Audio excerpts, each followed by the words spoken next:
నెల్లూరు జిల్లా ఆత్మకూరు పట్టణంలోని సిఐటియు ఆధ్వర్యంలో అంగన్వాడీ కార్యకర్తల నిరసన ర్యాలీ చేపట్టారు. విజయవాడలో తమ రాష్ట్ర నాయకులను ప్రభుత్వం అరెస్టు చేయడంతో ఈ నిరసన ర్యాలీని చేపట్టారు. పట్టణంలోని అంబేద్కర్ విగ్రహం వద్ద నుంచి ప్రారంభమై ప్రభుత్వానికి వ్యతిరేకంగా నినాదాలు చేస్తూ బిఎస్ఆర్ సెంటర్ వరకు కొనసాగించారు. ఈ నిరసన ర్యాలీకి సిపిఎం పార్టీ నాయకులు మద్దతు తెలిపారు. ఈ సందర్భంగా వారు మాట్లాడుతూ ప్రభుత్వం విజయవాడలో తమ సిఐటియు రాష్ట్ర నాయకులను వెంటనే విడుదల చేయాలని డిమాండ్ చేశారు. ముఖ్యమంత్రి చంద్రబాబు ఎన్నికల వేళ తెలిపిన విధంగా తమ న్యాయమైన కోరికలను ప్రభుత్వం ఆమోదించి కనీస వేతనం 26,000కు పెంచాలని డిమాండ్ చేశారు. ఈ ర్యాలీలో భారీగా అంగన్వాడీ కార్యకర్తలు పాల్గొన్నారు.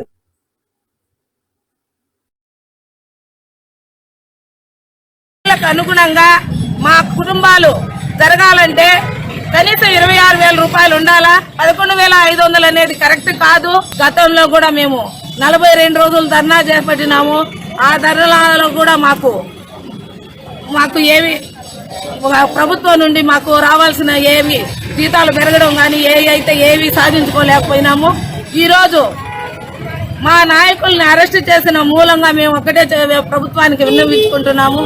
మీరు ఇప్పటికైనా ఈ ప్రభుత్వం దిగి వచ్చి మా కోరికలు మన్నించకపోతే మా ధర్నాలు, మా నిరసన ర్యాలీలు ఇంకా విస్తృతంగా చేస్తామని విన్నవించుకుంటున్నాం. పోయిన నెల 23 తేదీ నుంచి అంగన్వాడీలు కనీస వేతనం అమలు చేయాలని చెప్పేసి దశల వారీగా పోరాటం చేస్తున్నారు.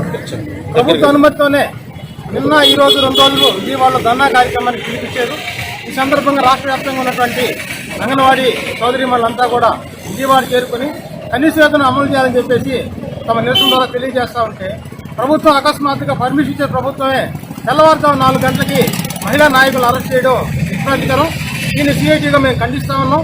వీళ్ళు ప్రజాస్వామ్యయుతంగా తమ పోరాటాన్ని నిరసన తెలియజేస్తా ఉంటే ప్రభుత్వం ప్రజాస్వామ్యాన్ని మర్చిపోయేసి నియంత్రిత ధోరణిలో వాళ్ళని అరెస్ట్ చేసి తీవ్రవాదులు కూడా తిప్పినట్టు విజయవాడకి గుంటూరుకి ఇంకోటికి మహిళా నాయకులు తిప్పడం అనేది చాలా విచారం. ఈ చర్యలు మేము ఖండిస్తా ఉన్నాం. ఈ రోజు కానే కాదు. గతంలో వైసీపీ ప్రభుత్వం ఉన్నప్పుడు అంగన్వాడీ కార్యకర్తలు ఆర్తనాదాలతోటి పొట్టను చేత పట్టుకొని వాళ్ళ యొక్క ప్రాజెక్టు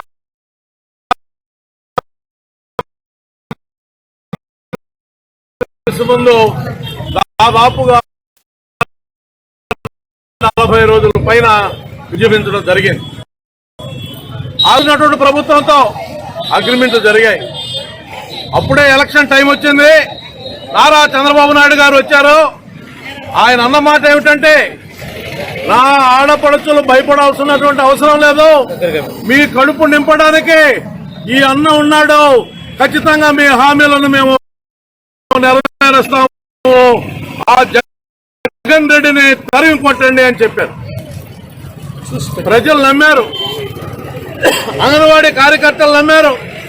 ఆ నమ్మకంతో జగన్ గారికి 11 సీట్లు ఇవ్వడం జరిగింది. ఏంటి ఈ రోజు పరిస్థితి? ఈ రోజు అంగన్వాడీలో మళ్ళా ఎర్రటి ఎండల్లో వాళ్ళ పొట్టను చేత పట్టుకొని వీధుల్లోకి రావాల్సిన పరిస్థితి.